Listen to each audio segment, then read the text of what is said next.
چنګیز او درباریان ښکار ته لاړل. له درباریانو سره غشي او لیندۍ وي او چنګیز خپل ګران باز په څنګل کېنولی و. باز تر هر غشي تیز او تر هر ښکاري تکړه و، ځکه تیزو سترګو یې په ډیر لرې ځای کې هغه څه صحیح کول شي د ډیر پیاوړي نظر څښتنانو هم هورې څه نشوی لیدی. خو هغه ورځ له ډیرو هڅو سره چنګیز ته هیڅ ښکار په ګوتو ورنغی. چنګیز بې حده ستومانه و، مګر دا یې مناسبه ونه بلله چې خپلو کسانو ته تش لاس ورستون شي، ځکه فکر یې کاوه چې که یې رعیت پوه شي چې ده څه نه دي ښکار کړي، نو د ده په قدرت او لیاقت به یې اعتبار کم شي. په همدې وجه په ځنګل کې پاتې شو. د اوړي موسم و، سخته ګرمي وه. چنګیز تږی شو. په ځنګل کې په اوبو پسې ډیر وګرځېد. ویالې او چینې وچې وې. آخر یې د اوبو په یوه وړه چینه سترګې ولګېدې چې څاڅکي اوبه ورنه راتویېدې. چنګیز خپل ګران باز له څنګله راکوز کړ، په ځمکه یې کېناوه او له جیبه یې خپل زرین جام راوویست. اوبو ته یې ونیو. ښه شېبه وروسته جام له اوبو ډک شو او چې کله یې خولې ته ورنږدې کاوه، باز کوثر ورپول، جام یې چپه کړ.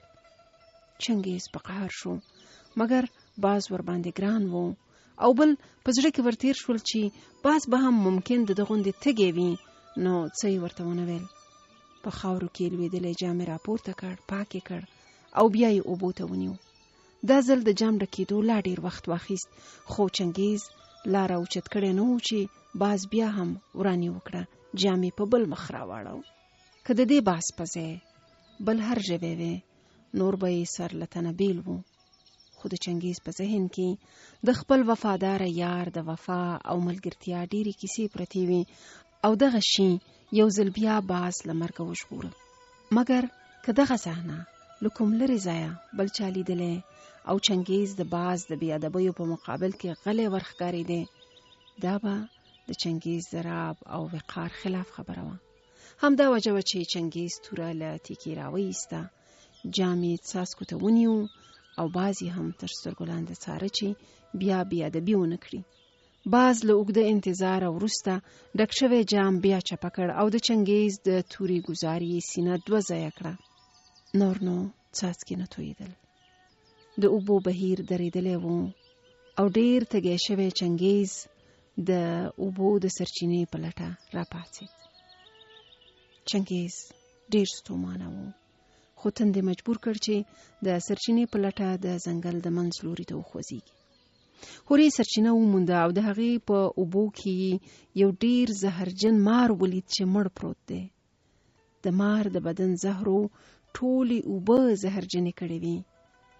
چنګیز پوه شو چې که یې دغه اوبه څښلی وی، اوس به په دې دنیا کې نه و. نو له لوړې راکوز شو. خپل وژلی باز یې په ټټر پورې ونیو. له ځنګله راووت. د خپلو درباریانو خیمو ته یې ځان ورساوه او امر یې وکاوه چې د دې باز زرینه مجسمه دې جوړه شي.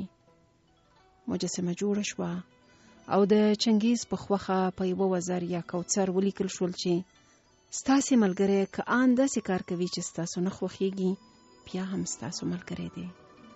او په بل کوثر ولیکل شول چې د هر هغه عمل نتیجه پښیماني ده چې د قهر په لمسه تر سره کیږي.